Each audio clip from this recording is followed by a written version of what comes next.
the message today that I feel impressed to share, I've titled, The Last Little Big Horn. Amen.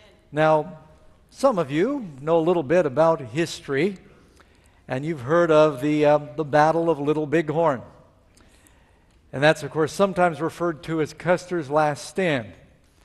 It was probably the most complete victory of the Native Americans over the American military when they managed to lure Custer and his 7th Cavalry far away from any post, and got them far away from geographical protection.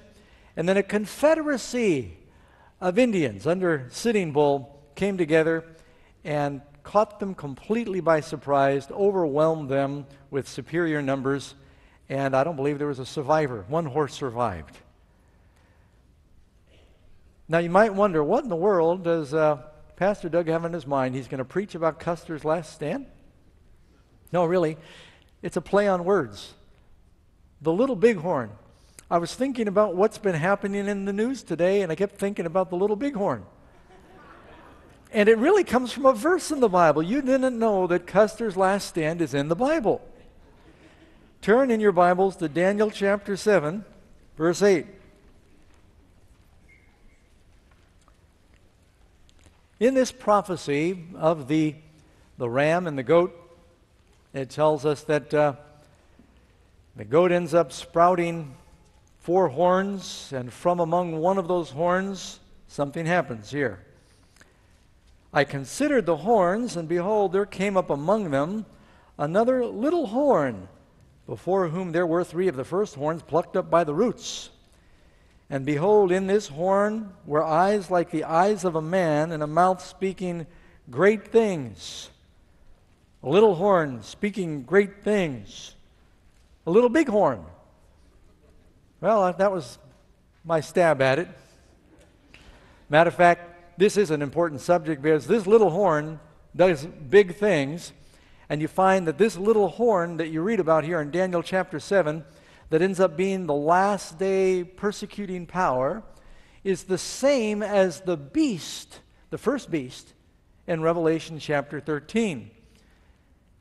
Now, it says in the book of Galatians chapter 4, verse 16, "Am I therefore become your enemy because I tell you the truth?" Do you want me to tell you the truth, friends?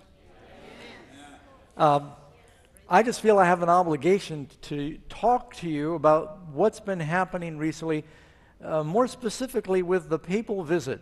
I think we are seeing a segment today, a brick today in the wall of fulfilled prophecy has been added. And I probably would not be very faithful as a pastor if I did not address these things, because I want to make sure you understand history and what's going on, and you can view these things through what I believe is a clear perspective. Daniel chapter 7 verse 25 tells us, "This little horn power will speak great words against the Most High, and wear out or persecute the saints of the Most High, and think to change times and laws." I've got an amazing fact for you. Did you know the biggest country in the world today is what? Do you have any doubts? Shop at Walmart and look at where it's made. China is the biggest country. Do you know there are more people in China now than there were in the entire world 150 years ago? So that's the biggest country. Do you know what the smallest country in the world is? Smallest country is the Vatican. Did you know the Vatican is an independent country? That's right. 1929, under the terms of the Lateran Treaty, Vatican City, or the Holy See, was established as an independent state with 109 acres within Rome. Less than 1,000 people live in this little country that is governed by the Pope, who has absolute executive, legislative, and judicial powers. Furthermore, Vatican City has its own currency and postal system. They publish a daily newspaper, a monthly journal. They manage their own telephone and telegraph services. It even has a small railroad station and a radio station. The famous Swiss Guards serve as the police, maintaining internal security and protection for the Pope. Yet, in spite of their tiny territory, even China fears this little country. It is a little big horn Now, this little horn that is spoken of by Daniel and in Revelation and by Paul and many others, many of the prophets identified as the Roman Catholic Church. Now, stay with me. I don't want to say anything to be offensive. I want to be faithful and to be true. I want to be kind. And I know that many people are hearing this and going, where is he going and what is he saying? It's interesting that when you consider Catholicism is really supposed to be a branch of the Christian religion. Why is it treated as a political power? Why is the Pope treated as the head of state? Well, it's because they knew when they appealed in 1929 to be treated as an independent country, they would get the benefits of a country and be recognized that way. And so basically they're saying that they are the leaders of a country that is diffused all over the planet. And so if you go to the United Nations, you'll see the Pope there. Pope was met by President Bush at Andrews Air Force Base, typically somewhere that only heads of state go. And this is the first time that President Bush went to the airport to meet the arriving dignitary. That was a first. All the fanfare and the attention was unprecedented.